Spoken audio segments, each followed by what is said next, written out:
toutes les études bien conduites le démontrent, c'est l'insuline elle-même. L'insuline va dicter à notre corps que faire des calories que l'on consomme. Est-ce qu'il faut les stocker ou est-ce qu'il faut les dépenser ?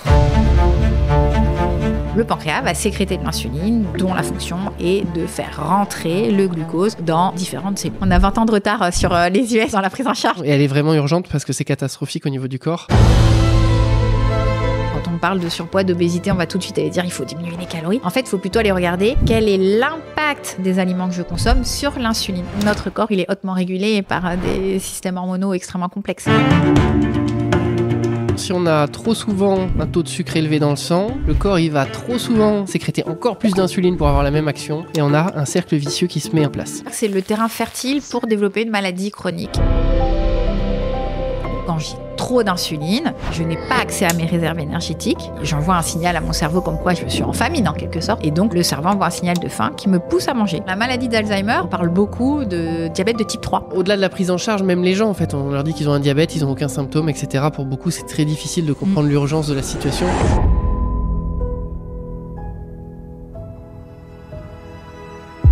80% d'entre vous ne sont pas encore abonnés à notre chaîne. Avez-vous peur de l'engagement ? Avez-vous une autre chaîne préférée de santé que la nôtre ? Plus sérieusement, abonnez-vous. Raph et moi, on se donne à 100% pour vous inviter les meilleurs experts et vous donner le meilleur contenu possible. Alors abonnez-vous pour nous donner une meilleure visibilité et pour donner encore plus envie aux experts de venir sur notre chaîne. Merci encore, c'est parti pour l'interview. Selon toi, quel est l'élément dont on n'entend jamais parler et qui est pourtant le plus important pour quiconque souhaite perdre du poids ? Alors, heureusement, on en entend de plus en plus parler, mais pas assez encore. C'est le problème d'insulinorésistance. Pourquoi est-ce que c'est si mauvais ? Parce que l'insuline... On n'entend jamais parler pour la perte de poids. Enfin, il y a plein de gens qui sont en surpoids et ils se disent jamais, je suis sûr, j'ai un problème d'insulinorésistance. Non, ils sont plutôt à aller compter leurs calories, c'est vrai. Donc, pourquoi ? Parce que l'insuline va dicter à notre corps que faire des calories que l'on consomme. Est-ce qu'il faut les stocker ou est-ce qu'il faut les dépenser ? Ok. Donc, dans cette vidéo, on va beaucoup parler d'insuline, pourquoi l'insuline est importante pour perdre du poids, et du coup, tu nous présenteras un protocole efficace pour soigner justement cette résistance à l'insuline. Est-ce que déjà, pour commencer, tu peux nous expliquer ce que c'est que l'insulinorésistance ? Pourquoi est-ce que justement, tu as dit que l'insuline était très important pour perdre du poids ? Parce que ça peut entraîner une insulinorésistance. Explique-nous un petit peu ces mécanismes. Ok. Donc, en fait, physiologiquement, on sécrète de l'insuline, à moins d'être diabétique de type 1, mais c'est quand même relativement rare. Donc, notre pancréas est amené à sécréter de l'insuline. Et l'insuline, une de ses fonctions, c'est de normaliser notre glycémie. Donc, c'est-à-dire qu'à chaque fois que je vais consommer des aliments qui vont faire monter mon taux de sucre dans le sang, pour stabiliser, faire revenir ce taux de sucre à une valeur normale, le pancréas va sécréter de l'insuline dont la fonction est de faire rentrer le glucose dans différentes cellules, le faire sortir du sang en tout cas.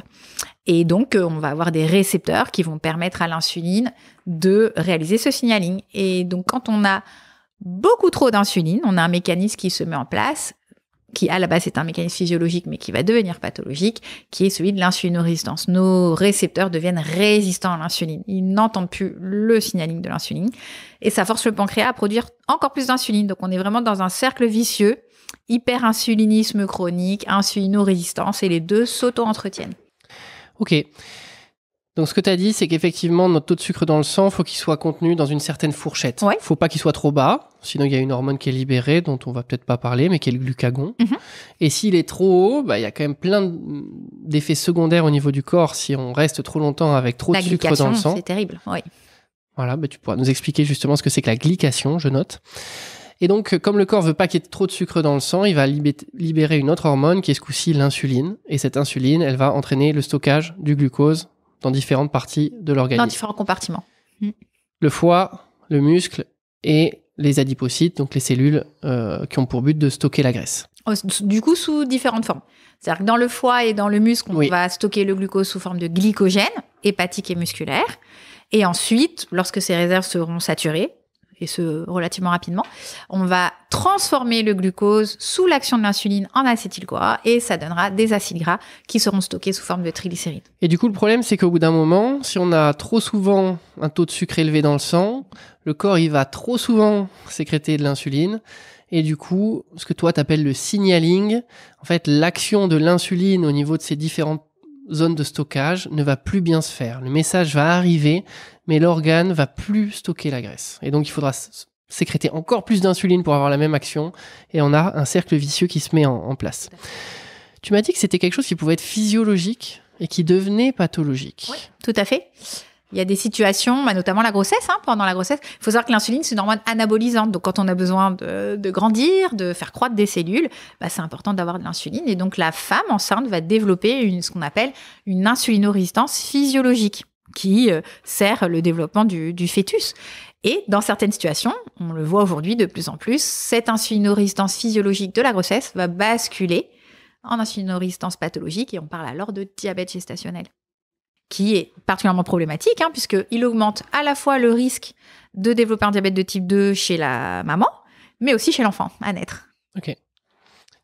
Pour l'avoir expérimenté, c'est effectivement pas mal contrôlé chez les femmes. Moi, je l'ai expérimenté 2 fois personnellement, et c'est vrai que c'est pas facile à gérer. Ok. Alors moi, je l'avais expérimenté dans les contrôles, mais toi, j'ai compris que tu l'avais expérimenté dans la pathologie. Ouais. D'accord. Avant qu'on aille plus loin, Anne, je te propose de te présenter. Avant que notre invité se présente, un mot sur un minéral essentiel, le magnésium. On en parle beaucoup sur les réseaux sociaux, parfois avec des promesses exagérées. Alors, que dit la science ? Le magnésium joue un rôle clé dans des centaines de réactions de votre organisme. En avoir suffisamment permet de prévenir les crampes musculaires, réduire les migraines, réguler la tension artérielle et même limiter le risque d'ostéoporose ou de maladies cardiovasculaires. Côté santé mentale, des études ont montré que le magnésium pouvait aider à diminuer une anxiété modérée et à améliorer des symptômes dépressifs légers. En revanche, ce n'est pas un remède miracle pour les troubles du sommeil ou l'anxiété sévère. Mais si vous cherchez un coup de pouce naturel pour soutenir votre énergie, vos muscles et votre équilibre nerveux, le magnésium reste l'un des compléments les plus sûrs et les plus utiles. Essayez toujours d'avoir votre apport de magnésium grâce à votre alimentation. Mais si c'est trop difficile, vous pouvez vous supplémenter. Personnellement, je recommande le magnésium de chez Nutri & Co qui est très bien absorbé. Si vous voulez tester, vous avez moins 10% avec le code GGRAF sur tout le site. Je répète, GGRAF, moins 10%. Merci à Nutri & Co de sponsoriser cet épisode. Allez, on retourne à l'interview. Je m'appelle Anne Lucas, je suis d'origine réunionnaise, j'y tiens. Donc j'ai fait mes études à Toulouse. J'ai passé ma thèse en 2009, si je dis pas de bêtises, et donc après mon doctorat en sciences pharmaceutiques, je me suis intéressée à la micronutrition. Et donc depuis plus de 15 ans, aujourd'hui, je me forme en continu en micronutrition et je forme les professionnels de santé, du soin, à cette approche fonctionnelle de la santé. Ça touche quels organes ? L'insulinorésistance. Alors, ça va toucher tous les organes qui présentent des récepteurs à l'insuline. Alors, tout le monde n'est pas d'accord sur où démarre l'insulinorésistance. Il y en a qui vont dire que ça démarre au niveau musculaire, il y en a qui vont dire que ça démarre au niveau des adipocytes. Tout le monde n'est pas tout à fait d'accord. En tout cas, on a une insulinorésistance qui va se développer majoritairement au niveau du tissu adipeux et du muscle. Donc en fait, au niveau des différentes zones de stockage dont on vient de parler. Ouais. C'est quoi les causes de cette insulinorésistance ? Alors, la cause numéro 1, et j'ai entendu plusieurs fois que ce n'était pas le cas, et je me suis dit quand même, faut revenir à la biochimie métabolique et arrêter de raconter n'importe quoi. La cause numéro 1, toutes les études bien conduites le démontrent, c'est l'insuline elle-même. C'est l'insuline elle-même. Toute situation d'hyperinsulinisme chronique, j'entends, il faut être nuancé. C'est sûr qu'un petit pic d'insuline comme ça ne va pas être responsable d'insulinorésistance. Mais tout hyperinsulinisme chronique est le driver numéro 1 d'insulinorésistance. C'est le facteur numéro 1. Donc c'est exactement ce qu'on a dit en fait au début. C'est le fait qu'il y en ait trop, au bout d'un moment, le message ne déclenche plus d'effet. Tout à fait. Comme pour la leptine. Je sais pas, on n'a jamais parlé de leptine. On n'a jamais parlé de leptine. Tu me lances la leptine comme ça d'un coup. Ouais, parce que la leptine, c'est exactement la même chose. On a longtemps pensé que les problématiques de super-obésité étaient liées à cette hormone qu'on appelle la leptine. À la leptine, qui est sécrétée par les tissus gras. Et en fait, c'est pas le fait qu'il n'y ait pas assez de leptine, c'est le fait qu'on ait une leptinorésistance parce qu'il y a trop de leptine, parce qu'il y a trop de tissu adipeux, vous voyez ? Donc finalement, de donner de la leptine en exogène, ça ne servait pas à grand-chose. Effectivement, en fait, quand les scientifiques ont découvert cette leptine, on pensait qu'on réglerait le problème de l'obésité et ça n'a pas du tout été le cas, malheureusement. Ça n'a pas du tout fonctionné parce qu'encore une fois, vision trop monosynaptique. C'est comme pour l'insulinorésistance. On se dit, finalement, j'arrive pas à résoudre ces problèmes de glycémie élevée, alors je vais mettre plus d'insuline. Et on l'a vu, plus on en met, moins le signal est efficace. Et oui, donc dans le DT2, c'est un peu la cata. Donc, tu nous as dit cette cause principale d'installation de l'insulinorésistance, C'est l'insuline elle-même. C'est l'insuline elle-même, c'est le fait qu'il y ait beaucoup d'insuline finalement qui soit sécrétée. Ouais. Donc, Alors, qu'est-ce qui entraîne une sécrétion d'insuline? Alors juste peut-être avant de répondre à cette question, je peux te donner les 2 autres grands drivers primaires, s'il y on en a va dire. d'autres, vas-y. Oui, il y a le cortisol qui va être sécrété en cas de stress chronique. Donc là aussi de la même manière, c'est pas du cortisol produit de manière ponctuelle qui va nous permettre de réagir à une situation qui peut être un petit peu stressante, mais c'est vraiment le cortisol sécrété de manière chronique qui va être aussi un grand promoteur d'insulinorésistance. Et le 3e, c'est l'inflammation. On parle d'inflammation systémique de bas grade. L'inflammation chronique va aussi être un grand pourvoyeur d'insulinorésistance. Donc, ce sont les 3 drivers primaires, on pourrait dire. Ok. Eh ben, on va les détailler un petit peu. Du coup, je te propose qu'on commence par le dernier que tu as donné. Comment est-ce qu'on a cette inflammation de bas grade au niveau du corps qui s'installe? Il y a plein de raisons possibles qui peuvent expliquer une inflammation systémique de bas grade. On parle souvent de... En fait, pour que ça soit clair, parce que c'est vrai que c'est peut-être un peu difficile à des braises. conceptualiser. C'est comme des braises. Ouais, on a un effet un petit peu inflammatoire sous-jacent, latent, Voilà. qui est pas hyper visible, mais qui finalement est là et à long terme a des effets au niveau du corps. Oui, on peut dire que c'est le terrain fertile pour développer une maladie chronique, les maladies dites de civilisation. Et alors, il y a souvent une origine intestinale, avec des problématiques de dysbiose et d'hyperperméabilité intestinale, de leaky gut syndrome. Mais l'insulinorésistance elle-même peut être une cause d'inflammation. Donc, on a vraiment là aussi un cercle vicieux entre insulinorésistance et inflammation, parce qu'il faut savoir que les voies de signalisation, on disait tout à l'heure, l'insuline se fixe sur son récepteur. C'est pareil, il va y avoir une cascade de signalisation via ce qu'on appelle des kinases. Et la voie de l'inflammation, via ce qu'on appelle le NF-κB, fait aussi intervenir des kinases, ce sont des petites molécules qui phosphorylent. Et il y a une convergence entre ces 2 voies. Donc, quand il y a trop d'inflammation, ça perturbe le signaling de l'insuline et donc on doit produire plus d'insuline. Et quand il y a trop d'insuline, ça perturbe l'inflammation et ça signale l'inflammation. Donc, il y a vraiment un cercle vicieux via ces voies de convergence à partir de molécules qu'on appelle des kinases. Ok, donc on a ces 3 facteurs qui augmentent l'insulinorésistance. Mais vraiment, le number one, j'insiste, c'est l'hyperinsulinisme chronique. Et ben alors, comment on fait pour avoir un insulinisme chronique? Je suppose qu'on ne fait pas tellement exprès.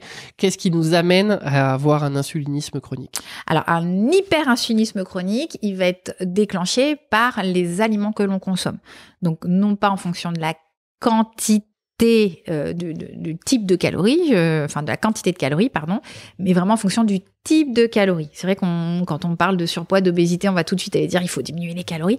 En fait, il faut plutôt aller regarder quel est l'impact des aliments que je consomme sur l'insuline. Et donc, on sait qu'en fonction de la nature du macronutriment, il va y avoir une sécrétion ou non d'insuline. Alors, quels sont les aliments qui ont un impact ou non sur la sécrétion d'insuline? Alors, ceux qui n'en ont pas. On va commencer par ceux qui n'en ont pas. La bonne nouvelle, parce qu'on les diabolise et que du coup, on se prive de manger ces aliments. Combien de patientes j'ai entendu me dire « Mais moi, je mange pas d'oléagineux, je mange pas de noix, je mets pas d'huile sur mes crudités, je mange pas de fromage, l'avocat, mais non, c'est trop gras, le jaune d'œuf. » En fait, on va pouvoir réhabiliter tous ces aliments parce que tous les lipides naturels, j'entends, non transformés, ne font pas sécréter d'insuline. Ok. Donc ça, c'est une bonne nouvelle. Est-ce qu'il n'y a pas quand même une différence entre manger du fromage et manger des amandes au niveau des graisses que ça apporte? Alors, c'est pas du tout les mêmes graisses, mais en soi, toutes ces graisses peuvent être intéressantes. Dans les amandes, on va plutôt avoir des acides gras polyinsaturés, oméga 6, oméga 3. Dans les fromages, on va plutôt avoir des acides gras saturés, des acides gras à courte chaîne, mais qui sont aussi intéressants, à condition qu'il n'y ait pas de glucides à côté. C'est toujours pareil. C'est la proportion de glucides que je vais venir amener avec les lipides. Si en même temps que les lipides, j'apporte des glucides, là, c'est une bombe métabolique. Si j'apporte des lipides sans glucides, on peut vraiment essayer d'avoir, moi j'appelle ça un équilibre dans les acides gras que je vais consommer. Donc pour que ça soit clair pour tout le monde, là on vient parler des lipides, les graisses qu'on va donc avoir dans les huiles, les oléagineux, les amandes, les noix de cajou, etc. Fromage, dans le fromage, les dans les viandes avocats, grasses, dans les sardines, tous les poissons gras. Les poissons gras, les viandes grasses, les œufs. Ce sont vraiment des aliments qu'on a diabolisés. Pourquoi ? Tout simplement parce que si on est parti du fait que les problématiques de surpoids étaient en lien avec un excès de calories, forcément, je vais enlever tous les aliments qui contiennent beaucoup de calories. Les lipides, c'est 9 kilocalories contre 4 pour glucides protéines. Forcément, on a trouvé le coupable, les lipides. Ce que tu viens de dire, c'est qu'en fait, ce qu'on a fait, c'est qu'on a pris 1 gramme de protéines, on a regardé combien il y avait de calories, versus 1 gramme de glucides, versus 1 gramme de lipides. Tout à fait. Et effectivement, c'est les lipides, les graisses, qui pour 1 gramme ont le plus de calories. Et donc, effectivement, si on décide de faire la chasse aux calories, c'est ceux qu'on va retirer en premier. Alors même qu'ils ne déclenchent pas de sécrétion d'insuline. Terrible, ces visions qui sont beaucoup trop simplistes. On est compliqué, le corps humain est très compliqué. La loi de la première loi de la thermodynamie, c'est une loi qui est valide, mais dans un système isolé. Notre corps, il est hautement régulé par des systèmes hormonaux extrêmement complexes. Il faut toujours regarder une vision très nuancée, je pense. C'est ça. Donc sur l'alimentation, tu nous as dit, on a parlé effectivement de l'action des lipides sur l'insuline. On peut parler des protéines maintenant. Oui. Donc les protéines, lorsqu'on a un apport normoprotéiné, on n'a pas d'impact sur l'insuline. Dès qu'on va avoir un apport hyperprotéiné, là, il va y avoir un léger impact sur l'insuline. Voilà. Ok. Donc il est important d'avoir un apport correct en protéines, ce qui n'est pas le cas aujourd'hui. Quand on fait des petites enquêtes alimentaires, on voit bien que la majorité des gens consomment très peu de protéines, et notamment très peu de protéines animales, notamment la femme. Il faut qu'on ait des protéines à chaque repas ? Oui. Il faut répartir en fait les protéines en général. Il y a une répartition à mettre en place pour stimuler correctement la voie mTOR, qui est la voie qui permet de faire de l'anabolisme musculaire. Donc de construire du muscle. Prendre du muscle. Prendre du muscle ou préserver au moins sa masse musculaire. Construire du muscle, c'est compliqué, mais au moins préserver sa masse musculaire avec l'âge. Et en moyenne, on va dire qu'il faut avoir au moins 30 grammes de protéines par repas. 30 grammes, ça ne veut pas dire de manger 30 grammes de viande. Non. Parce que dans de la viande, du poisson, des lentilles ou du quinoa, il n'y a qu'une certaine proportion de cet aliment qui est des protéines. Oui, alors en général, quand on construit ce qu'on appelle la ventilation des macronutriments et qu'on va calculer la quantité de protéines qu'il faut pour une personne, moi je fonctionne par tranche de 20 grammes. Je veux dire, il faudra manger 3 portions de 20 grammes, une portion et demie de 20 grammes à chaque repas pour faire 30 grammes. Et donc, je dis, 20 grammes de protéines, c'est 2 à 3 œufs. 20 grammes de protéines, c'est 100 grammes de viande de volaille. 20 grammes de protéines, c'est 100 grammes de poisson. Pour qu'ils aient les équivalences. Mais oui, effectivement, quand on parle de quantité de protéines, c'est protéines pures. Tu recommandes, toi, combien en protéines pour les gens ? Au minimum 1,5 g par kilo de poids santé. Donc, il faut d'abord déterminer le poids santé. Et puis après, on met le facteur. Qu'est-ce qui fait qu'on va dire plutôt 1,5 ? Qu'est-ce qui fait qu'on va dire plutôt 2,2 ? Il y a une notion d'activité physique. Si tu fais beaucoup d'activité physique, on va augmenter l'apport en protéines pour aller vers les 2,2. Il y a la notion de satiété. Quelqu'un qui va vraiment avoir des difficultés à contrôler ses apports alimentaires naturellement, j'entends pas avec un contrôle mental, à bien percevoir ses signaux de satiété, c'est vrai qu'on va avoir tendance à aller vers le 2,2 au début pour qu'il ressente cette satiété et que du coup le contrôle alimentaire se fasse de manière physiologique. Enfin, 2,2, il ouvre une boucherie. Je veux dire, non mais... C'est vrai que ça fait beaucoup, ouais.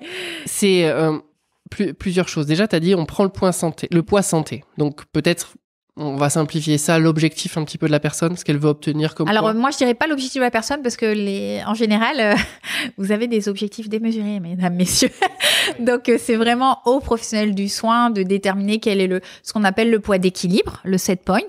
De la personne, qui tient compte notamment de l'environnement familial. On va souvent demander dans votre famille, vos oncles, vos tantes, vos parents, ils sont plutôt très fins, plutôt ronds. Le nombre de régimes qu'on a fait, plus on a fait de régimes, plus le set point, il augmente. Donc, on va vraiment faire ce que j'appelle un petit peu un historique pondéral. Et ce qui va nous permettre d'avoir une idée de ce set point qui n'est pas fixe, qui varie sur une échelle, on va dire, de 3 à 8 kilos à peu près. Ça s'appelle la set line point. Donc, voilà, je pense que c'est vraiment aux professionnels du soin de déterminer le poids d'équilibre et pas aux patients parce que vraiment les objectifs sont parfois complètement inatteignables.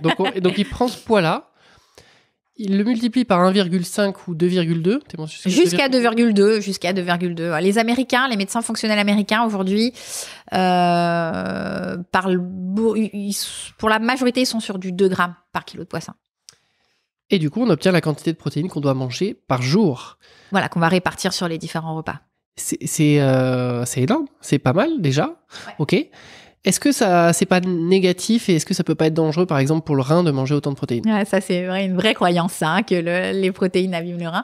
Il y a pas mal d'études qui sont sorties qui ont montré justement qu'en optimisant l'apport en protéines, on avait une meilleure fonction rénale. Donc là, ça fait partie des croyances qu'il faut déconstruire, comme le cholestérol, comme beaucoup de croyances qu'on a aujourd'hui sur l'alimentation.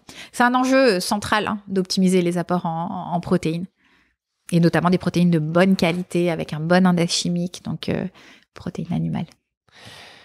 Et le dernier, alimentaire, le dernier la dernière catégorie, dernier macro, les glucides. Bon, c'est la catégorie qui va avoir le plus gros impact sur l'insuline. Et d'ailleurs, on n'en a pas parlé parce qu'on a fait une autre vidéo, mais on n'a pas eu l'occasion de parler de l'indice insulinique, qui est une notion qui est super intéressante parce qu'on sait aujourd'hui qu'on a des glucides, certains glucides qui vont avoir un index glycémique ou une charge glycémique relativement faible, donc qui ne vont pas élever la glycémie, d'accord, mais qui ont un index insulinique énorme.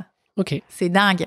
Et c'est pour ça que je disais que c'était vraiment important de se décentrer du glucose, de la glycémie et de venir intégrer dans l'équation de la prise en charge des troubles métaboliques l'insuline. Parce que c'est l'insuline et l'hyperinsulinisme chronique et l'insulinorésistance qui sont vraiment le driver des maladies cardio-métaboliques et d'ailleurs maladies dégénératives, neurodégénératives notamment. Donc, je peux te donner un exemple. Dans les protéines, le lait de vache, il n'a pas un indice glycémique, une charge glycémique particulièrement élevée. Par contre, l'indice insulinique, il est hyper élevé. Donc, ce que ça veut dire, c'est tu que reprends ça, s'il te plaît. Il faut toujours avoir une vision, je dis multifacette de l'aliment et ne pas regarder l'aliment que par un prisme, mais vraiment venir intégrer toutes les données. Donc, oui, l'indice glycémique, la charge glycémique, c'est encore mieux. La quantité de glucides, c'est bien. Mais aujourd'hui, on n'a pas encore vraiment de table. On manque un petit peu de données sur la notion d'index insulinique, alors qu'on a des tables de valeurs pour les index et les charges glycémiques. Mais l'indice insulinique, c'est quand même quelque chose dont il faut tenir compte. L'effet ce que tu me dis, c'est que prendre du lait, ça déclenche une sécrétion d'insuline ? Tout à fait, sans forcément faire monter la glycémie. Mais il n'y a pas de glucides, c'est des acides aminés, le lait. Enfin, pas que. Dans le lait, il y a du lactose quand même. Et donc, ce lactose, il a une activité et forte. Les acides aminés, la leucine, en fait, va activer la sécrétion d'insuline. C'est pour ça, d'ailleurs, qu'on a tendance à donner des acides aminés branchés, valine, leucine, isoleucine, aux sportifs, avant et après. C'est pour stimuler l'anabolisme et la récupération musculaire. Ok.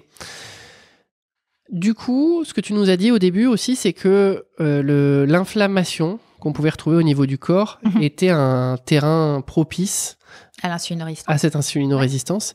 Et inversement.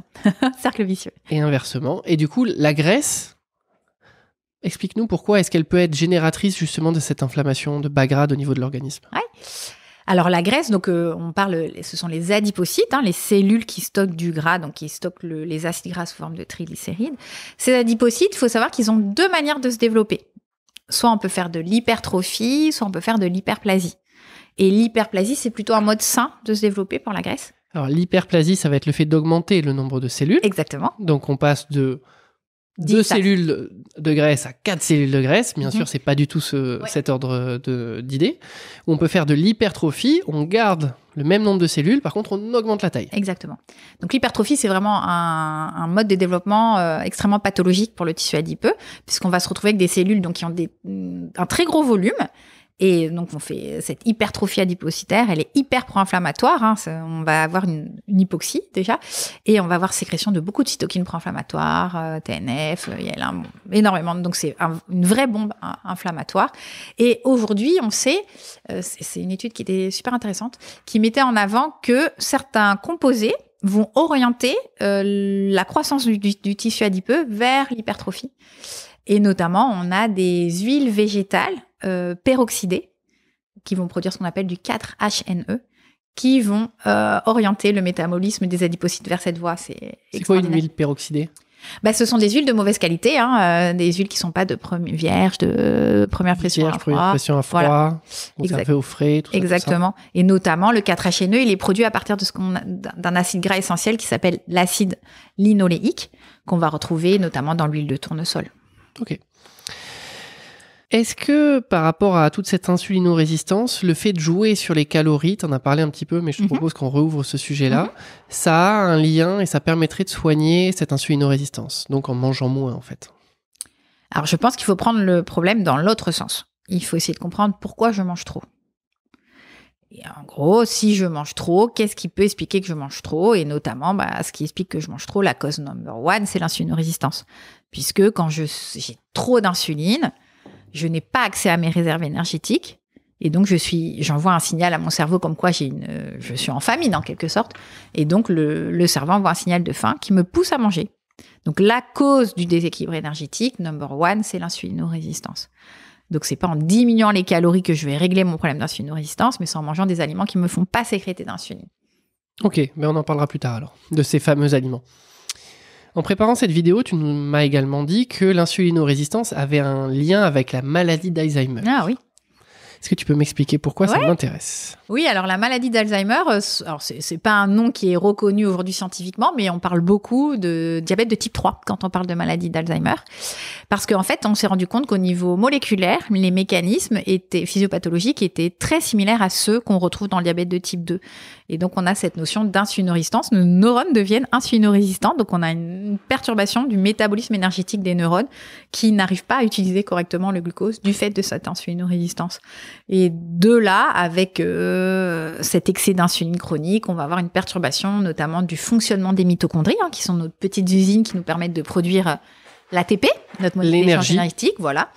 Donc, on se retrouve avec les mêmes problématiques d'insulinorésistance, de dysfonction mitochondriale. Si ma mitochondrie fonctionne mal, il y a de l'inflammation, il y a du stress oxydant. Donc, on est vraiment dans les mêmes mécanismes physiopathologiques que dans le DT2. Donc, ce que tu es en train de me dire, c'est que quelqu'un qui serait, on va faire un peu un cliché, mais en surpoids avec du diabète et donc... Il a plus de risques de développer une maladie neurodégénérative. Oui, voilà, tout à fait. tu as fini. Il a plus de chances d'avoir une maladie d'Alzheimer. Oui, tout à fait. Et d'ailleurs, aujourd'hui, il y a pas mal de protocoles de réversion, ou en tout cas de diminution de l'évolution des maladies neurodégénératives, qui utilisent les mêmes recommandations que pour prendre en charge les troubles métaboliques. C'est intéressant malgré tout parce que il y a quand même très peu de gens, malheureusement, qui arrivent à saisir l'importance d'avoir un diabète. On a 20 ans de retard sur les US, je pense, dans la prise en charge des... Oui, mais au-delà de la prise en charge, même les gens, en fait, on leur dit qu'ils ont un diabète, ils n'ont aucun symptôme, etc. Pour beaucoup, c'est très difficile de comprendre l'urgence de la situation. Et elle est vraiment urgente parce que c'est catastrophique au niveau du corps. Exactement. Il y a cette notion de stress glyquant dont on voulait aborder tout à l'heure. Ouais. Ok, mais je voulais citer Del Bredesen parce que c'est lui un petit peu qui a mis en place tous les protocoles pour prendre en charge la maladie d'Alzheimer. Et quand on regarde les protocoles, on est sur... Je crois que ça s'appelle RECODE. Il faudra vérifier, mais je crois que le protocole s'appelle RECODE. Ok. Mais je pense que dire à quelqu'un qui a du diabète que ça peut être un facteur de risque de faire une maladie d'Alzheimer, je pense que là, il y aura une prise de conscience. Ouais, et de faire un AVC, de faire un infarct. Voilà, les maladies cardiovasculaires sont intimement liées aux maladies métaboliques. Bon, cette glycation, alors, c'est quoi cette glycation ? Et la glycation, alors, plusieurs noms. On parle de stress carbonyle, de stress glyquant, de glycation. Et dans l'alimentation, c'est la réaction de Maillard. Donc, c'est la caramélisation. Le barbecue, là. Voilà, la crème brûlée, le poulet rôti. Et ben, il se passe la même chose dans notre corps. Quand on a trop de glucose tout le temps dans le sang, ce glucose va aller glyquer des protéines. Et le moyen aujourd'hui, le meilleur reflet de cette glycation, qui est extrêmement problématique, puisqu'elle va transformer la configuration des protéines, et ces protéines n'auront plus leur fonctionnalité. Parce qu'en fait, ce qui est très important sur une protéine, c'est sa forme. Ouais.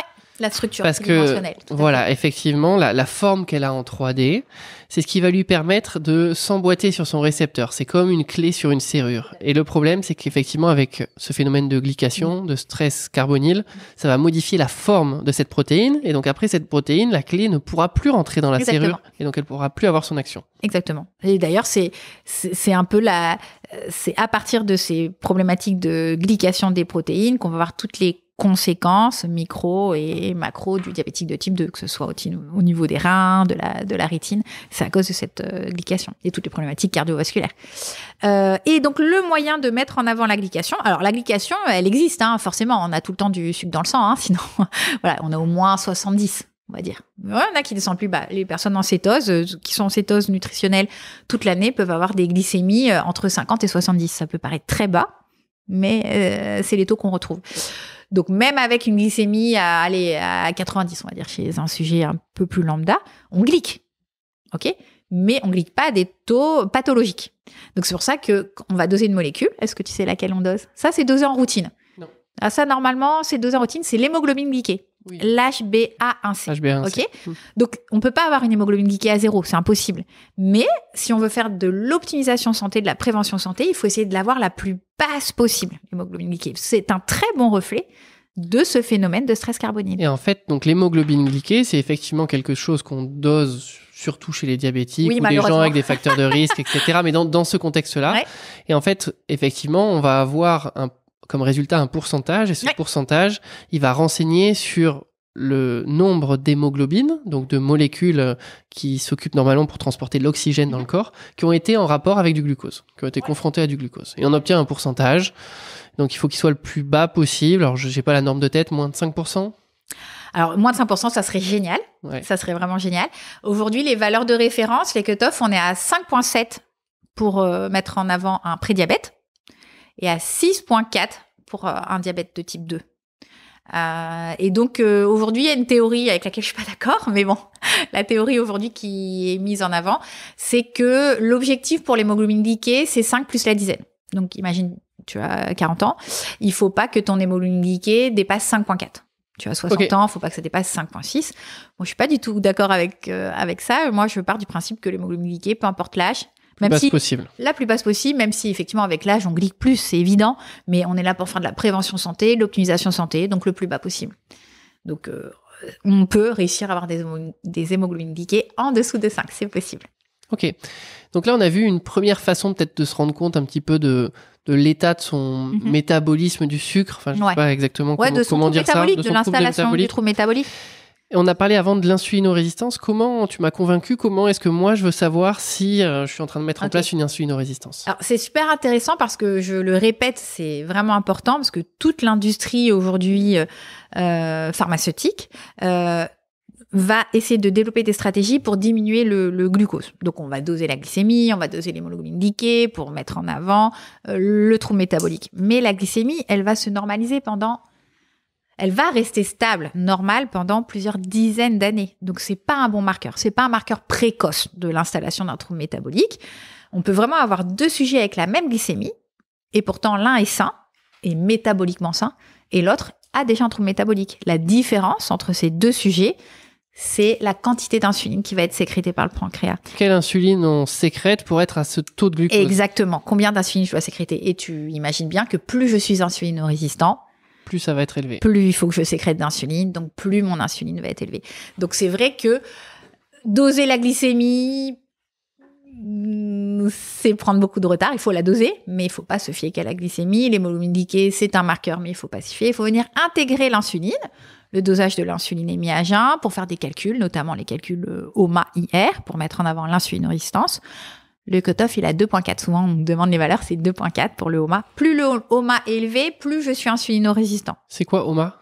OMA-IR, c'est un ce que tu viens de dire. Hein. Voilà, c'est un calcul, c'est la glycémie fois l'insulinémie divisé par 22. Oui, donc c'est ce que tu viens de dire. C'est une formule mathématique. C'est le rapport, enfin c'est un calcul mathématique. Un calcul mathématique qui prend en compte à la fois la glycémie et la glycémie. Okay. Voilà.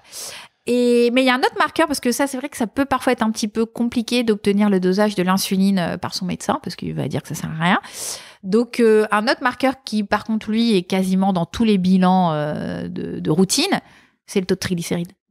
En fait, le taux de triglycérides, c'est un excellent reflet de l'insuline et de la santé métabolique. Plus le taux de triglycérides est élevé, le cutoff est à 1,5 g par litre, plus il y a un trouble métabolique sous-jacent.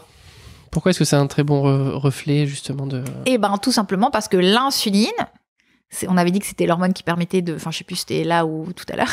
Mais en tout cas, c'est l'hormone qui permet de contrôler la glycémie, donc hypoglycémiante, mais c'est avant tout l'hormone du stockage. Donc, l'insuline va activer la lipogenèse, c'est-à-dire fabrication, stockage du gras. Donc, les acides gras sont stockés dans nos petites cellules, dans nos adipocytes, sous forme de triglycérides. Les triglycérides, c'est une molécule de glycérol sur lesquelles on vient fixer 3 acides gras. 3 acides gras. Voilà. Donc, plus j'ai d'insuline, plus j'ai de trigly. Pour régler le problème, on voit apparaître de plus en plus des médicaments, les analogues du GLP-1, comme par exemple l'Ozempic. Ouais. Est-ce que finalement, c'est la solution à tous les problèmes? On prend ça et ça annule cette résistance à l'insuline. Et aussi, ça permet de perdre du poids. Ok. Donc, les analogues GLP-1, déjà, il faut revenir à qu'est-ce que c'est que le GLP-1. Donc, on parle d'incrétines. Donc, ce sont des hormones qu'on sécrète nous-mêmes, à la base. Le GLP-1, le GIP, on sécrète ces hormones au niveau intestinal et elles vont permettre notamment d'améliorer la sensibilité à l'insuline. Donc, l'idée était de partir de ce constat et de développer des molécules qu'on appelle les analogues GLP-1, le sémaglutide notamment, l'Ozempic, Wegovy en fonction des indications, mais de les donner à très forte dose pour permettre d'obtenir une meilleure santé métabolique. Aujourd'hui, tout le monde parle de ces molécules qui fonctionnent. Si on ne regarde que la perte de poids en elle-même, ça fonctionne particulièrement bien. Maintenant, il faut toujours se poser la question, mais comment ça fonctionne ? Qu'est-ce qui se passe ? Et en fait, on se rend quand même compte des retours patients, mais aussi sur les mécanismes d'action.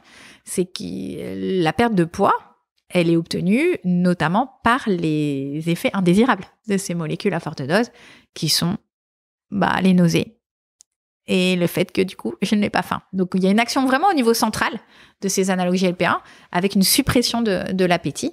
Et puis, on a aussi cette action qui est particulièrement problématique, je trouve, parce qu'avoir des nausées au quotidien et pas avoir envie de manger, c'est quand même pas très sympa, pas très agréable.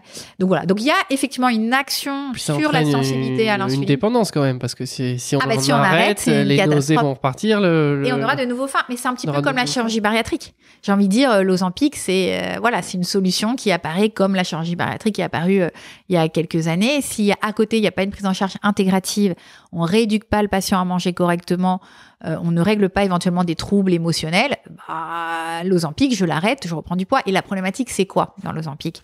C'est que les dernières études montrent que la perte de poids n'est pas saine. C'est quoi une perte de poids sain ? C'est je perds le moins de masse musculaire possible et je vais perdre du gras. Et avec l'Ozempic, en fait, je mange pas. C'est comme si finalement j'étais en disette, en famine. Donc du coup, mes muscles, ils partent avant la graisse. Donc si je devais arrêter l'Ozempic, qu'est-ce qui va revenir en premier ? C'est certainement pas le muscle, c'est la graisse. Donc je diminue mon métabolisme de base. C'est toujours pareil, moins de muscles, mon métabolisme de base. Donc la perte de poids n'est pas saine. N'est pas saine. Ouais, ça c'est une évidence. Et du coup, je comptais te poser la question sur l'intérêt d'une liposuction. Je pense que tu y as répondu par rapport à la liposuction, à la chirurgie bariatrique, en fait. Et oui, la liposuction. Alors, le problème de la liposuction, c'est qu'on va aller aspirer quels adipocytes ? Ceux des fesses et des cuisses ? Ouais, donc ou du tissu, superficiel. Voilà, donc du tissu adipeux sous-cutané. Ces adipocytes-là sont pas particulièrement délétères, sont même plutôt protecteurs. Nous, les adipocytes qui nous posent problème, qui vont générer l'inflammation dont on avait parlé tout à l'heure, c'est les adipocytes qui sont autour de nos viscères. Qui sont profondément ancrés dans l'organisme. Et là, la liposuction va pas aller aspirer les adipocytes qu'on a sur le foie. Non, on fait pas encore. Moi, je pars du principe que tout traitement symptomatique, trop simpliste, à un moment, ça fonctionnera plus. C'est trop beau pour être vrai. Voilà. Pour moi, l'Ozempic, c'est une solution. C'est comme la chirurgie bariatrique, ça peut éventuellement, dans certains cas, être intéressant au début, mais regardons ce qui se passe réellement au niveau cellulaire. C'est trop beau pour être vrai. Ok, on a compris. Tu m'as parlé également, quand on a préparé cette vidéo, de l'importance d'individualiser la tolérance aux glucides. Ah, oui. C'est quoi la tolérance aux glucides ? C'est-à-dire que on est tous des individus uniques. De par nos gènes, déjà, d'une part, de par notre microbiote, de par l'épigénétique, notre manière de vivre. Et donc, effectivement, la tolérance aux glucides, c'est notre capacité à pouvoir, lorsqu'on consomme des glucides, à stocker le glucose et à ne pas faire trop d'hyperinsulinisme chronique. C'est ça le problème, ok ? Donc, forcément, une personne hyper sportive qui a une énorme masse musculaire, elle a une bien meilleure tolérance au glucose qu'une personne qui est presque sarcopénique, hyper sédentaire. Donc déjà, ça, c'est une notion centrale. Je vais pas donner à tout le monde la même quantité de glucides à consommer parce que déjà, ils n'ont pas le même niveau d'activité physique, ils n'ont pas la même masse musculaire. Depuis tout à l'heure, on parle beaucoup du sucre. Mais quel est le rôle du gras ? Quel est le rôle du cholestérol là-dedans, dans l'insulinorésistance ? Il y a un lien ? Alors, le cholestérol en lui-même, le pauvre... On lui tape dessus depuis des dizaines d'années à cause d'Anselkis. C'est toutes ces études qui ont été complètement biaisées et sur lesquelles aujourd'hui on sait qu'il y avait des conflits d'intérêts majeurs et qu'elles n'ont aucun réel substrat physiologique. Les lipides et le cholestérol en lui-même n'impactent pas l'insulinorésistance, la santé cardio-métabolique et cardiovasculaire. On peut essayer d'aller plus dans le détail et se dire, est-ce que c'est le LDL cholestérol alors si c'est pas le cholestérol total ? Le LDL en lui-même, s'il n'est pas oxydé, a son rôle. Souvent, on a tendance à un peu simplifier, dire le bon, le mauvais cholestérol, mais le LDL en lui-même, ce n'est que lorsqu'il est oxydé, dans un contexte d'inflammation, de stress oxydant, d'hyperinsulinisme chronique, qui pose problème. Mais le LDL natif, vous imaginez si on était capable de déclencher une réaction inflammatoire contre notre propre LDL, on serait mort. Donc le LDL qui n'est pas oxydé fait partie du soi. Le LDL oxydé n'est pas reconnu comme un élément du soi. Et là, on a le déclenchement d'une réaction inflammatoire avec l'afflux de macrophages. On fait on fait des cellules spumeuses. Et là, il y a la plaque d'athérome. Donc, il y a des dépôts de graisse dans les artères. Voilà. Donc, l'idée, là aussi, il faut pas être trop monosynaptique, pas trop binaire. Il y a du LDL, c'est le LDL. Non, en fait, pourquoi le LDL est oxydé? Qu'est-ce qui fait qu'il oxyde son LDL? Toujours revenir à la cause la plus profonde. Ok, ça me va. Comment est-ce qu'on fait du coup pour mettre en place un protocole de réversion de l'insulinorésistance? On a vu qu'il y avait pas mal d'effets négatifs, mais qu'il y en avait beaucoup même. Donc voilà, quelqu'un qui a cette insulinorésistance, qui nous écoute, qu'est-ce que tu lui conseilles de mettre en place? La première chose, c'est de mettre en place des stratégies qui vont limiter l'hyperinsulinisme chronique. Limiter la sécrétion d'insuline. Oui, de manière chronique. Donc, on pourrait dire que dans l'assiette, ça va se passer au niveau de la ventilation des macronutriments. Je mets une bonne quantité de protéines, je mets des lipides de bonne qualité et je diminue les glucides. Dans mon activité au quotidien, ça va passer par de l'exercice de résistance. Je vais essayer de développer ma masse musculaire. Et dans mon hygiène de vie, de manière générale, je vais gérer mon stress et je vais bien dormir. Ok. On reprend l'alimentation. Protéines, t'as dit, il en faut suffisamment. On en a parlé en long, en large, en détail précédemment. Tu mets des graisses avec et tu réduis les glucides. De manière personnalisée, les glucides. De manière personnalisée. Moi, la question que je vais te poser, nous on a reçu plein d'experts, toujours ils insistent sur l'importance des fruits et des légumes. Est-ce que toi, ce que tu n'es pas en train de nous dire, justement, c'est que ça réduit cette part de fruits et de légumes qui est mise en avant par plein de gens? Alors, dans les recommandations officielles, on dit 5 fruits et légumes par jour. C'est ce que tout le monde dit. Et c'est pareil, mangez moins, bougez plus, c'est 5 fruits et légumes par jour. Le truc hyper bateau. Quand on dit 5 fruits et légumes par jour, je pense qu'il faudrait déjà préciser, c'est plutôt 4 légumes, 1 fruit. Et la plupart du temps, les gens, ils font pas ça. Ils font 1 légume, 4 fruits. Donc ça, c'est pas adapté. Ça, déjà, c'est vraiment pas adapté. Donc, quand on dit 5 fruits et légumes, c'est plutôt 4 portions de légumes, 1 portion de fruits. Et là, on est pas mal, concrètement. Les fibres contenues dans les légumes ont un intérêt, notamment sur le microbiote intestinal, l'effet prébiotique des légumes. Ça peut aider à lisser la glycémie, un effet satiétogène. Donc, je suis pas contre le fait d'introduire des légumes. Ce sont des aliments prébiotiques, des fibres, tout à fait intéressants. Par contre, pour les fruits, je limite à 1 à 2 portions de fruits par jour en fonction de la charge glycémique du fruit. Il y a fruits et fruits. La banane, le raisin n'auront pas le même index glycémique que des fruits rouges. Ok. Donc voilà, il faut penser. Fruits. Par contre, on peut doucement sur les fruits. Et attention, le fruit, j'insiste, ça se mange, ça ne se boit pas. Parce que sinon, on n'a plus les fibres. Oui, si vous avez des fruits, ça a été la grande tendance des extracteurs de jus. Là, on a vraiment des shoots de fructose que le foie n'apprécie pas du tout. Ok, donc avec le régime que tu préconises, on peut quand même avoir les 4 portions de légumes et 1 portion de fruits. Pas de problème. Bien sûr. Alors après, il y a des variantes. Je parle bien pour une population qui a un trouble métabolique. Je ne m'adresse pas à la population générale. Je m'adresse à quelqu'un qui a une résistance à perte de poids, qui a un excès de masse grasse, qui est en prédiabète. Prioriser les protéines. Ok, je mange d'abord mes protéines. Ne pas avoir peur des lipides, don't fear fat, et limiter les glucides. Je pense que ce sont vraiment les 3 grandes recommandations. On va après pousser les curseurs, plus ou moins, mais ce sont les 3 grands axes généraux, encore une fois, pour quelqu'un qui présente un trouble métabolique et pas pour toute la population. Deuxième, en activité physique, ce que tu préconises, c'est du renforcement musculaire, de la musculation. Et oui, le but, c'est d'essayer de maintenir cette masse musculaire, voire de la développer, parce qu'on sait que c'est ce qui permet d'augmenter l'espérance de vie en bonne santé, mais aussi parce que le muscle, c'est le plus gros signe capteur de glucose. Le plus gros réservoir. Ouais, ça va permettre de capter ce glucose, d'utiliser le glucose, alors soit de le stocker sous forme de glycogène musculaire, soit de l'utiliser pour le métabolisme énergétique. Donc plus j'ai de muscles, plus je peux utiliser ce glucose pour produire de l'ATP. On a les 3 actions de la muscu. Effectivement, ça utilise de l'énergie, donc ça utilise du sucre quand on va pousser du poids, voilà, tout simplement. ça va brûler, ça va utiliser du carburant. Ensuite, ça va augmenter la masse musculaire, donc ça augmente les réserves pour pouvoir stocker. Et ça augmente la résistance, ça augmente la sensibilité à l'insuline. Donc effectivement, ça agit sur le fait Très intéressant. de retrouver cette efficacité de l'insuline dans notre corps pour permettre le stockage. On a ces 3 actions. Souvent, on parle de prise en charge tête, assiette, basket. C'est vraiment intéressant quand on prend en charge un individu qui est en trouble métabolique de dire, OK, on s'intéresse à l'assiette, au basket, donc quel type d'activité physique je vais mettre en place, et puis à la tête, comment je peux gérer les émotions. Ce sont des prises en charge intégratives et c'est celles qui marchent le mieux.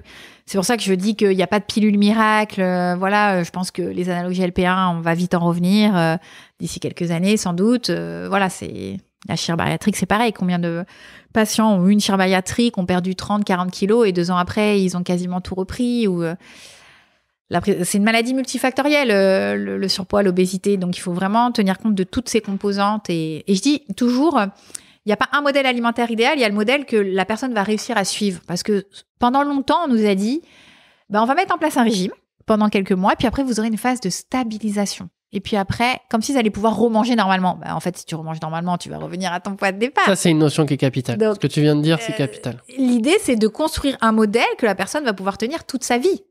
Donc, je dis toujours, il faut que la balance plaisir-frustration, elle soit dans le bon sens. Parce que dans 4 ans, vous mangerez encore comme ça. Je ne vais pas vous vendre du rêve, vous dire faites ça pendant 3 mois, puis après, vous revenez à vos habitudes. Ça n'existe pas, ça. C'est reconstruire un modèle qui permet de retrouver sa santé métabolique. Mais ça, c'est à mon dernier jour. Ça, c'est hyper important. Il y a plein de gens qui se disent « Ok, je vais faire un régime là pendant 2 mois, 3 mois, 4 mois, une petite mission commando, je vais perdre 10 kilos et après, je reviendrai à mon mode de vie précédent. » Impossible. Mais c'est votre mode de vie précédent qui vous a amené en surpoids. Donc, si vous reprenez le mode de vie que vous aviez avant, vous allez vous remettre le corps dans les mêmes conditions et vous allez retrouver votre poids. Exactement. Donc, il faut effectivement, dès le début, partir sur quelque chose de pérenne. Ça, c'est très important. Voilà. Donc, de construire avec la personne, avec le patient, le modèle qui peut lui convenir.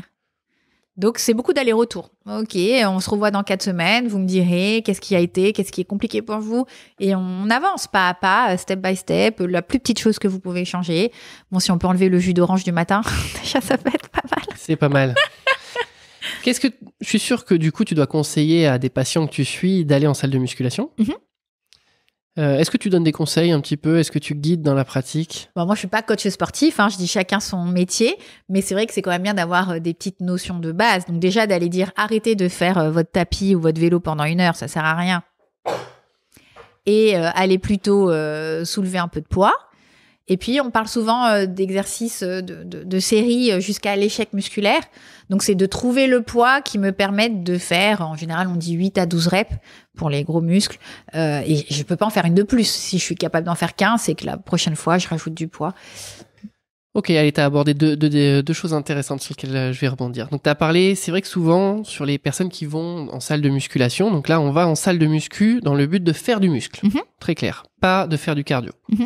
Et c'est vrai que souvent, ces personnes-là, elles commencent par faire un petit peu de tapis pendant X minutes pour s'échauffer. C'est pas forcément quelque chose qui est nécessaire. Si, par exemple, vous allez décider de faire n'importe quel exercice, vous pouvez tout à fait vous échauffer en commençant à faire des séries peut-être à vide de cet exercice-là et augmenter votre poids progressivement. Très bonne idée. Vous gagnerez du temps et en moins, vous échaufferez votre corps de manière spécifique avec le premier exercice que vous allez faire. Ouais. Voilà. Donc ça, vous gagnerez du temps. On a tous un temps qui est limité, et ça sera encore plus efficace. Première chose. Et la deuxième chose, tu as parlé d'une notion plus complexe sur le nombre de répétitions à faire. C'est vrai que c'est intéressant de naviguer autour de la fourchette que tu as mentionnée, du 8 à 12 reps à peu près pour prendre du muscle. Et tu as parlé d'essayer d'être à peu près proche de l'échec musculaire. Et tu as tout à fait raison. Là où moi, quand même, je vais tempérer un peu, c'est que sur quelqu'un qui n'a pas fait de sport depuis longtemps, échec musculaire, ça veut dire que si on dit que vous êtes à 10 reps et que à 10 reps, vous êtes à l'échec musculaire, ça veut dire que vous ne pouvez pas en faire 11. Là où moi, je vais tempérer un peu, c'est quelqu'un qui se remet au sport. On va peut-être demander un effort un peu moins intense et s'éloigner de cet échec musculaire parce qu'on sait que même s'il est très bon pour la santé, il est très stressant au niveau du corps. Il est stressant dans le bon sens parce qu'on sait qu'on va avoir plein d'adaptations qui vont être très bonnes, une très bonne prise de muscle, etc. Mais il va être stressant également pour les tendons, peut-être stressant pour les articulations. Et donc, Voilà, quelqu'un qui n'a pas fait de sport 10 ans, 20 ans, 30 ans. Au poids du corps. Hein. Voilà, on va commencer au poids du corps, on va commencer tranquille. Ouais. C'est vrai qu'après, aller tendre sur cet échec musculaire et faire en sorte que on arrête de surprotéger une femme de 50 ans à travailler que avec des petits poids, que à travailler loin de son échec musculaire, etc. On n'aura pas beaucoup de résultats. Hein. On n'aura pas beaucoup de résultats et on n'aura pas de bienfaits. Et ça, faut sortir de ce mécanisme de surprotection comme ça. Oui, tout à fait. Oui, c'est cette résistance anabolique avec l'âge fait qu'il va falloir quand même augmenter le volume et oui, la charge. Voilà, donc...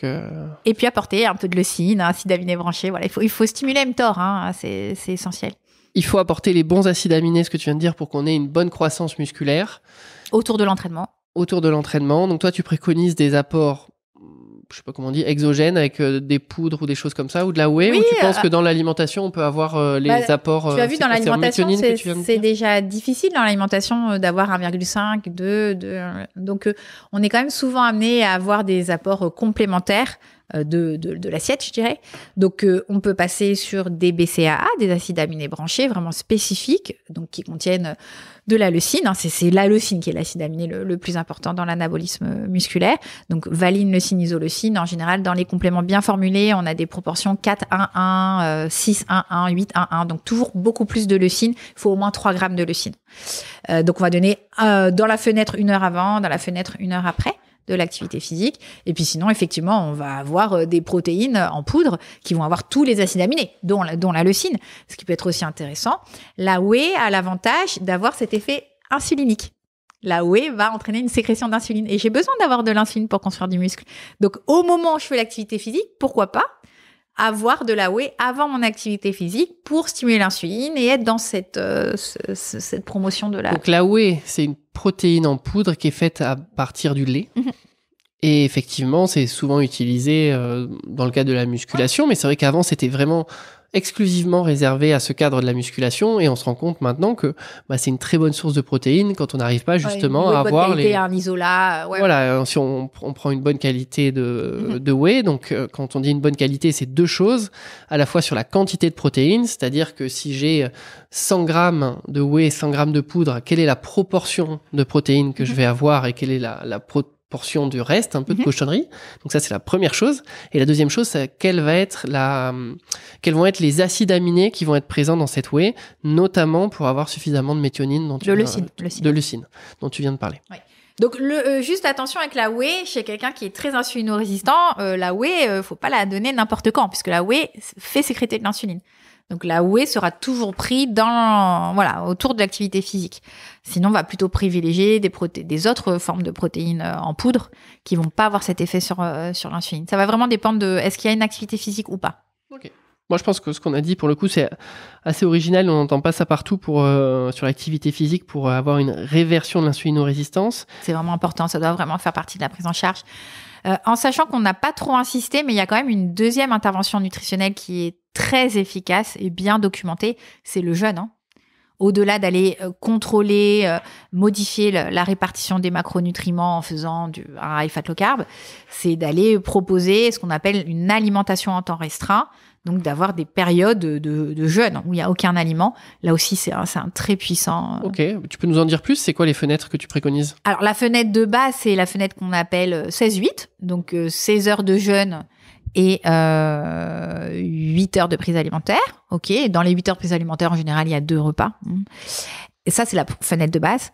Et puis après, on va pouvoir augmenter la fenêtre, faire du 18-6, du 20-4, faire ce qu'on appelle du OMAD, One Meal a Day. Donc, chez les patients très insulino-résistants, le OMAD fonctionne très bien. L'enjeu, après, c'est de réussir à mettre les protéines, la quantité de protéines qu'il faut sur un seul repas. C'est délicat. Et j'insisterai sur un élément qui est vraiment important concernant, donc on parle souvent d'intermittent fasting, mais le nom... Jeûne intermittent. Voilà, le vrai nom, c'est plutôt le time restricted eating, donc l'alimentation en temps restreint. Et il y a des études qui ont mis en avant que c'était délétère. Il faut aller regarder un peu le design des études. C'est des études qui ont utilisé ces fenêtres de restriction alimentaire, mais qui les ont décalées beaucoup trop tard. C'est-à-dire que quand tu dis à quelqu'un de jeûner, en général, il enlève quel repas? Le petit déjeuner. Eh oui. Et c'est la grosse erreur. Donc, en fait, aujourd'hui, je pense qu'il faudrait systématiquement j'aime pas le terme imposé, mais proposer une fenêtre de jeûne qu'on appelle précoce. C'est-à-dire, le repas que j'enlève, c'est le repas du soir. Et c'est jamais le choix qui est fait. C'est pour ça que les études mettent en avant que ça peut être délétère. On commence à manger dans l'heure qui suit le réveil, on s'arrête de manger tôt. Là, on a d'excellents résultats sur l'insulinorésistance. Pourquoi ce jeûne, il est bon pour l'insulinorésistance? Parce que ça va mettre le pancréas au repos. Là, pour le coup, il n'y a aucun macronutriment qui rentre. Donc, ça laisse le temps à l'insuline de diminuer. Mais plus je suis insulinorésistant, plus ma fenêtre doit être grande. Donc, au moins 16 heures, mais peut-être 24, 30, 32 heures, 36 heures. Et également, plus je dois m'arrêter. C'est vraiment une notion qui est hyper importante. Le early time restricted eating, je dois m'arrêter de manger tôt. Donc, parce qu'il y a des gens qui pourraient dire, OK, je vais faire un OMAD, mais je vais faire mon repas à 22 heures. C'est pas une bonne idée. On est déjà très insulinorésistant à 22 heures. Donc, si là, je viens manger, ça va pas. Donc, vraiment, il y a la notion d'amplitude de la fenêtre. Donc, est-ce que je la fais sur 2 heures, 4 heures, 6 heures, 8 heures? Et il y a aussi la notion de positionnement de cette fenêtre sur les 24 heures. Donc, plus je la place tôt, mieux c'est. Ok. Tu nous as dit aussi, dans le protocole pour réverser l'insulinorésistance, qu'il fallait essayer de limiter le stress. Alors ça, c'est toujours très facile à dire. Être moins stressé. Finalement, ça se traduit comment? Est-ce que tu auras un conseil un petit peu à donner pour essayer? C'est assez délicat. La dernière formation privée que j'ai sortie est sur la prise en charge intégrative et systémique du stress. Et on a 11 heures de vidéo. Donc, c'est tout un sujet qui m'a beaucoup passionnée ces derniers mois parce que c'était long à créer. Donc, ce qu'il faut comprendre, c'est que le stress tel qu'on est conçu pour le vivre, donc le stress ancestral, doit nous permettre la survie. Donc, le stress ancestral, c'est quand j'étais agressée par un lion. Et donc face à un tigre à dents de sabre, voilà, il fallait survivre. Exactement. Donc, c'était le fameux fight or flight. Okay, soit en combat, soit en fuit. Et donc, pour pouvoir mettre en place ces deux actions, et le but était de pouvoir avoir de l'énergie à disposition très rapidement, soit pour pouvoir me battre, soit pour pouvoir vivre. Quelle est cette énergie? Le glucose. Ok. Donc, nos surrénales, qui sont des petites glandes au-dessus des reins, vont produire du cortisol. Ok. Et ce cortisol va faire en sorte qu'on ait du glucose à disposition. Ok. Et donc, dans un stress ancestral, aucun problème, j'ai ce glucose à disposition, mais je vais me battre ou je vais courir, donc je vais l'utiliser. Le stress moderne. Bon, notre patron, c'est pas un lion, hein, ok. Donc, le stress moderne, qu'est-ce qui se passe? C'est un stress plutôt de nature psychologique et chronique. Du matin au soir, je suis stressée et je suis assis sur mon bureau parce que mon patron me harcèle ou je sais pas quoi, ok. Donc, j'ai continuellement du cortisol sécrété. Donc, j'ai continuellement une glycémie qui est élevée et donc j'ai continuellement une insuline qui est élevée. Et là, je ne fais rien. Je ne vais pas me dépenser. Ouais, le problème, c'est que c'est ça. L'ours, le tigre qu'on rencontrait une fois par semaine, il a été, et donc qui a entraîné les conséquences que tu viens de parler, qu'une fois par semaine, il a été remplacé par nos notifications, nos mails, les appels en numéro inconnu, les messages et qu'on stresse avant de consulter. Et en fait, on se retrouve avec d'un phénomène qui est exceptionnel à quelque chose qui est chronique et sur lequel on est tout le temps exposé. En fait, la nature, on n'est pas du tout adapté génétiquement à cette nouvelle nature de stress parce que la physiologie n'a pas changé. Ce sont les mêmes mécanismes qui se mettent en place, mais la nature du stress est vraiment différente aujourd'hui. Donc maintenant, il faut trouver des solutions pour limiter ce stress. Alors là, il y a plein d'outils différents, mais déjà pour limiter la sécrétion de cortisol par les surrénales. Ça, c'est une notion qui est importante. Et là, il y a plein d'outils différents. Ça reste des traitements symptomatiques. Après, je pense que le plus important, c'est d'essayer de trouver des outils que je peux appliquer dans mon quotidien pour être plus résistant au stress. La méditation de pleine conscience, la cohérence cardiaque.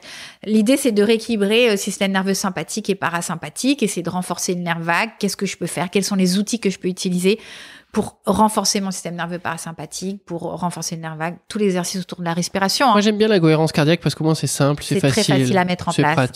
C'est carré. 5 minutes 3 fois par jour, c'est facile. C'est beaucoup plus simple que la méditation. Tu peux nous donner un protocole? Le protocole officiel, c'est facile, c'est 5 minutes 3 fois par jour, en général au réveil, vers midi et le soir. Moi, j'aime bien faire avant les repas s'il y a des repas dans ces créneaux-là. Et donc, on va caler sa respiration, son inspire et son expire sur des temps 5 temps inspire, 5 secondes temps, pour inspirer, 5 voilà, secondes pour souffler. Voilà. On inspire par le nez, on souffle par la bouche. Exactement. Et 5 minutes, c'est très facile à faire. On peut faire ça avec des applications gratuites. Il y a Respire Relax. Sur YouTube, vous avez des vidéos, vous suivez par exemple le mouvement de la petite bille qui monte et qui descend. C'est très ludique, facile à mettre en place et ça stimule le système nerveux parasympathique. Et vraiment, ça permet de diminuer les taux de cortisol. Donc, c'est intéressant. Tu nous as parlé aussi de réguler son sommeil, essayer de dormir plus. Est-ce que tu as un conseil pareil à nous partager? Peut-être faire un peu de cohérence cardiaque avant d'aller dormir. Je suis sûr que c'est une bonne idée. Alors moi, il y a d'autres outils que j'aime bien, mais tout le monde n'est pas forcément très perméable à ces outils. C'est l'hypnose et l'auto-hypnose qui peuvent fonctionner sur le sommeil. Après, il y a tout l'environnement autour du sommeil. La grande problématique aujourd'hui de nos sociétés modernes, c'est la pollution lumineuse. Ce sont les écrans, la lumière bleue. Et déjà, de travailler sur cette hygiène lumineuse, on peut vraiment avoir de bons résultats. Donc, limiter les écrans, pas d'écran dans la chambre. Voilà, pas d'écran dans la chambre, surtout pas les tablettes, les téléphones, c'est ce qu'il y a de pire. La télé, c'est quand même à une certaine distance en général, donc il y a moins d'impact sur la synthèse de mélatonine. Mais vraiment, les écrans où on est vraiment très proche. Pas d'écran dans la chambre, on essaie que... C'est problématique. Et puis après, il y a tout ce qui va être la température de la chambre. Qu'elle soit plutôt fraîche. Plutôt bien fraîche, oui. Voilà, une bonne literie. Ne pas avoir mangé trop tard aussi, ça c'est une erreur qu'on fait beaucoup. Il faut au moins qu'il y ait 3 heures entre le dernier repas et l'heure du coucher. Ça, c'est pour ça que le early time restricted eating, il est intéressant. Les gens, en général, nous disent « C'est dingue, je dors beaucoup mieux depuis que j'ai supprimé le dernier repas. » En mangeant vers 18h, par exemple, au lieu de manger vers 21h. Donc, c'est un outil qui est intéressant. Et puis après, si on se place du côté de la micronutrition, c'est de se demander pourquoi il y a un trouble du sommeil. On en revient comme au surpoids. Quelle est la cause la plus profonde? Il peut en avoir plusieurs. Pourquoi est-ce que j'ai un trouble du sommeil? Quelle est l'hormone qui permet le sommeil, le neuromédiateur?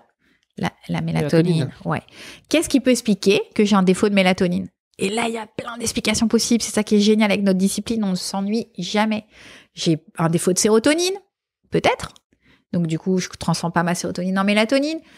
Je ne sais pas méthyler ma sérotonine pour donner de la mélatonine. Il y a plein d'explications possibles. J'ai trop de cortisol? Trop de cortisol, pas de mélatonine. Donc, les prises en charge seront différentes. Là aussi, il n'y a pas un trouble du sommeil. Il y a autant de troubles du sommeil qu'il y a de personnes qui présentent des troubles du sommeil. Et une consultation de micronut, c'est ça. C'est aller investiguer toutes les hypothèses possibles. Donc, voilà. T'as l'air d'aimer ton métier. Oui, je m'ennuie pas. Je te propose qu'on finisse du coup avec 2 vidéos, avec 2 questions qu'on pose à tous nos invités. Donc là, on a quand même donné un bon protocole que les gens peuvent suivre chez eux si jamais ils ont une insulino-résistance. Et donc les 2 questions avec lesquelles on va terminer.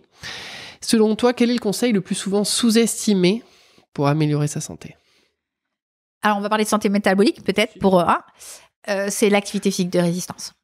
La muscu. Ouais. Tout le monde devrait faire de la muscu. Ouais. Faut être très clair. D'ailleurs, même les gens qui n'ont pas un syndrome métabolique. Pour vivre longtemps en bonne santé. On les voit, des gens très minces qui finissent sarcopéniques et qui développent de nombreux troubles, qui se fracturent. Toutes petites fesses. Ouais. Faire de la muscu. Faut faire de la muscu parce qu'effectivement, en vieillissant, on perd du muscle. Donc, il faut s'opposer à ça. Et le muscle, c'est le capital santé. C'est ce qui permet de bien vieillir, de rester indépendant chez soi. Qu'est-ce que tu aimerais vraiment, toi, mettre en place pour améliorer ta santé, mais que tu n'arrives pas à mettre en place? Alors, je dirais que c'est être consistante dans ce que je mets en place. Voilà. Parce que faire de la muscu, c'est bien, mais c'est la régularité. Être capable de mettre en place de vraies routines. Je pense que c'est quelque chose qui me manque, mais bon, comme tout le monde, à mon avis, on a des rythmes de vie qui sont un peu... Voilà, mais je pense que c'est ça, c'est la régularité. Faut accepter, faut à la fois accepter qu'il y ait certains moments où on peut pas faire ce qu'on veut, exactement, et à la fois quand même essayer d'être suffisamment consistant dans le temps. Donc faut cet équilibre qui est pas facile. Muscu 3 fois par semaine, c'est très bien. Ouais, je pense que 3 fois par semaine, c'est bien. 3 fois par semaine, on peut avoir de bons effets. 2 fois en full body. Voilà, si on n'y va que 2 fois, mais il faut faire du full body. Du coup, ça fait des séances plus longues. Et il y a cette problématique du temps. Alors full body. Full body, ça veut dire qu'on travaille l'intégralité de son corps à chaque séance. Haut et bas du corps. Voilà. En général, chez la femme, on fait plutôt du split. Chez la femme, on a plutôt tendance à dire on fait des séances haut du corps et des séances bas du corps. Mais si on n'a pas beaucoup de temps, si on n'a que 2 séances par semaine, un corps... Faut rester très calme et faut faire ce qu'on peut. Et moi, on peut partager des études. Il n'y a pas forcément une prédominance par rapport à l'autre pour prendre du muscle. Donc, c'est en fonction du temps, en fonction des préférences. Est-ce que vous préférez tout travailler ou travailler seulement certaines parties de votre corps? Mais voilà, là-dessus, il n'y a pas de... Faut faire ce que vous avez envie. Toutes les études aujourd'hui qui parlent de l'impact de l'activité physique sur la santé métabolique mettent bien en avant que lorsqu'on n'a pas beaucoup de temps, il faut vraiment se tourner vers la muscu et le HIIT. Que le cardio va avoir un intérêt, certes, mais sur des durées beaucoup plus... Le cardio à basse intensité, sur des durées beaucoup plus longues. Donc, qui a 1h30 par jour? Voilà, c'est toujours ça. C'est une histoire de... L'idéal, il serait de faire les deux. Il serait de faire à la fois du cardio et à la fois de la muscu. Hein. Ouais. Très clairement. Il faut du temps. Il faut du temps. Et après, tu viens de parler d'un peu de HIIT. Donc, voilà, le HIIT, ça consiste à faire des exercices sur une période de temps assez courte, mais à très haute intensité. Donc, vous faites quelque chose qui vous fatigue beaucoup et vous finissez rincé. Effectivement, au niveau métabolique, ça a des avantages. Oui, ça permet de renouveler le pool de mitochondries notamment. Donc ça, c'est super intéressant. Et au niveau pratique, c'est quand même difficile à mettre en place sur des patients avec un syndrome métabolique sédentaire depuis 5 ans, 55 ans, 60 ans. Mais c'est surtout des gens qui tolèrent mal souvent des efforts intenses, etc. Au niveau ressenti et au niveau confort. Merci beaucoup, Anne. Merci à toi. À très vite. À très vite.